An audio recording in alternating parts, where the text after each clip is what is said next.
Day 2. Some of these be a little bit more in depth and involved than others.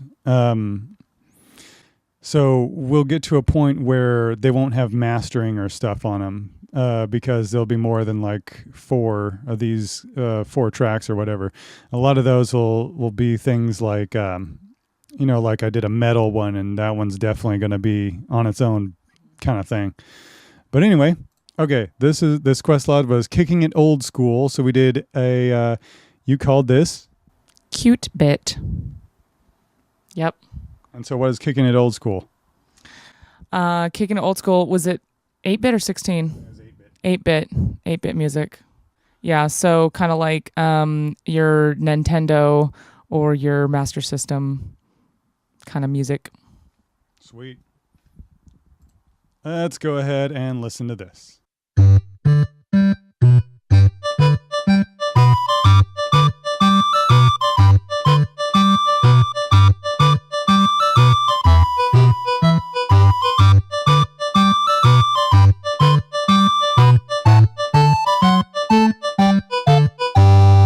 Yep.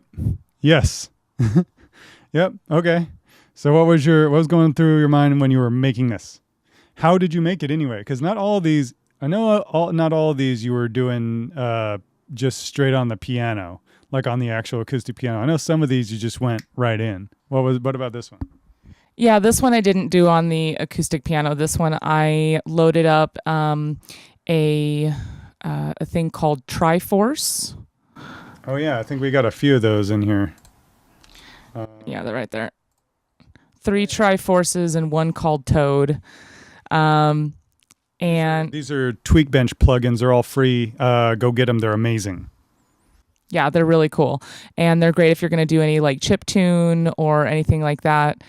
And I'm blanking on the mode I used right now. What mode was this? It sounds Mixolydian to me.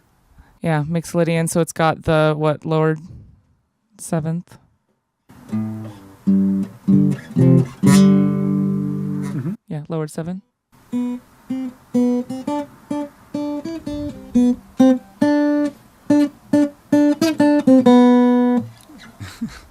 Oh my gosh.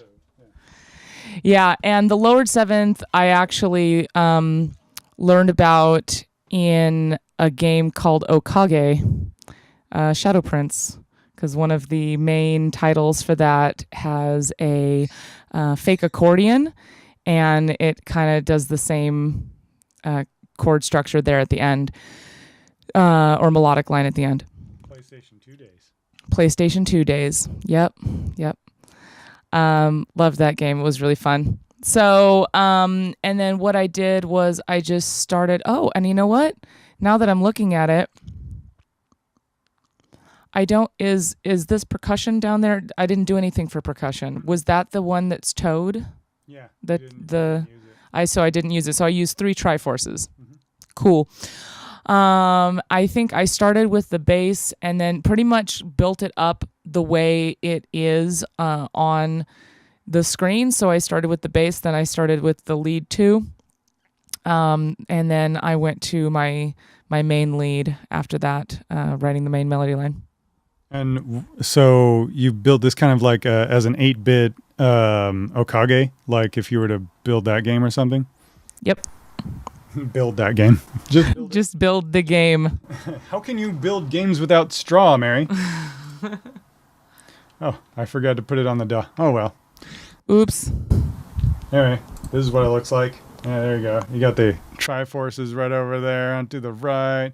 Same kind of things. We got little max bass on there too. This one is cool because it adds a little bass, especially for like lower, like for phones and stuff. So you can actually hear it. It adds a little bit of harmonic distortion and stuff for smaller speakers and things like that.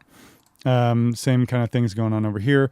All of these guys have a little recabinet. This is by Kazrog. Kazrog does some amazing plugins and stuff. This is recabinet. It's for guitar cabinets.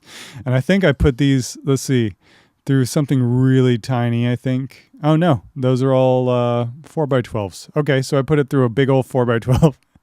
But I like this. I like the sound that it makes, because having it come out of real speakers is preferable. But when you don't have like a CRT monitor, I mean CRT TV with a built-in mono speaker handy, then you gotta make do with what you got. Of course, I do have that Fender Mini Twin downstairs. I should probably use that from now on for this kind of thing. That'd be cool. That would be cool. And then I could be all super hipstery and be like, yes, I'm using Fender Mini Twin with a 1 watt of power and through the two 1-inch speakers. Yeah, it's quality. Okay, let's go to mine. All right. Here we go. We got some stuff going on here. All 4 tracks of it. Wow. Same kind of stuff. What'd you call this? What did I call this? That's a good question. I called this one 8-Bit Spaceship. So I'm guessing it has something to do kind of I don't know, Gradius or something.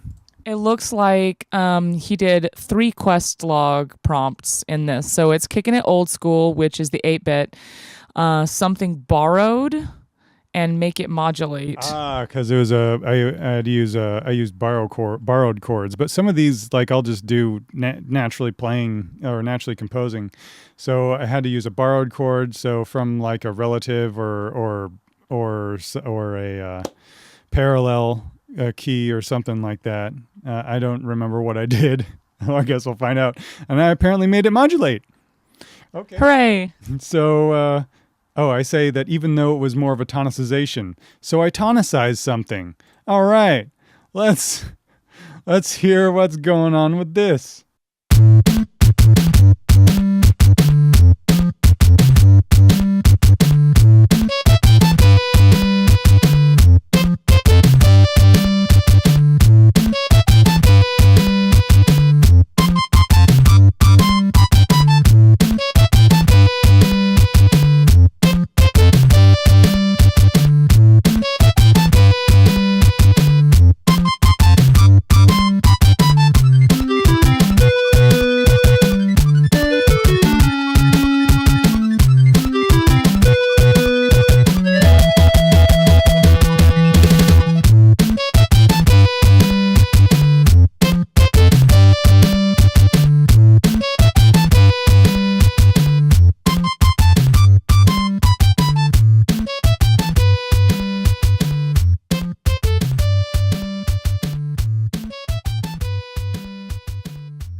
Okay, so anyway, there you go. 8-Bit Spaceship. And yeah, it sounds like a game that I would have fun writing music for. So if anybody makes games and wants some music, I'm ready to go. Especially for something fun like this, a little shooter game would be cool. There's a little bit of, oh my gosh, there's a little bit of automation in there. Oh my gosh. But yeah. And actually here's a neat thing. This little part right here where it goes doodly doodly doodly is the same as the honk lead that's earlier that goes right, but it sounds sort of different just from a little bit of volume modulation right here, and then how fast it's going, how short all the notes are, make it sound like it's a different instrument.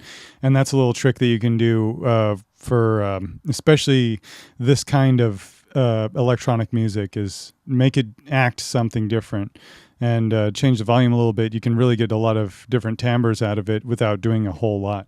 That's nifty.